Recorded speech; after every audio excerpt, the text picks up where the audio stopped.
ഞാൻ എന്തുകൊണ്ടാണ് മറ്റൊരു വിവാഹം കഴിക്കേണ്ടി വന്നതെന്ന് വിനു ചോദിക്കാത്ത എന്താ?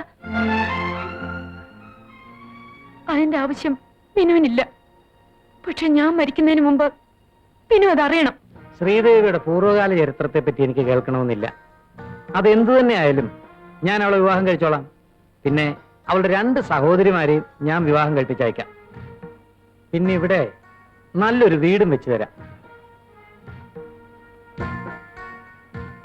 കൃഷ്ണപിള്ളച്ചേട്ടൻ ഇനി എന്താണ് ആലോചിക്കുന്നത്? എന്റെ മോളോടല്ലാതെ അച്ഛന് വേറെ ആരോടും പറയാനില്ല. പുര നിറഞ്ഞു നിൽക്കുന്ന നിന്റെ അനുജത്തിമാരുടെ ഭാവിയെങ്കിലും എന്റെ മോൾ ഓർക്കണം. ഇവരിങ്ങനെ നിൽക്കുമ്പോ ഞാൻ മരിച്ചാലും എന്റെ ആത്മാവിന് ശാന്തി കിട്ടില്ല മോളെ. ഞാൻ മോളുടെ കാല് പിടിക്കാം.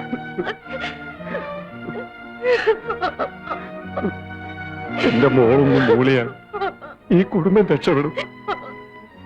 ഒന്നുമില്ലെങ്കിലും നിന്റെ ഈ അവസ്ഥ മനസ്സിലാക്കിയിട്ടും അദ്ദേഹം നിന്നെ വിവാഹം കഴിക്കാൻ തയ്യാറായല്ലോ. ഈശ്വരനെ കരുതി ഞങ്ങളെ രക്ഷിക്കും.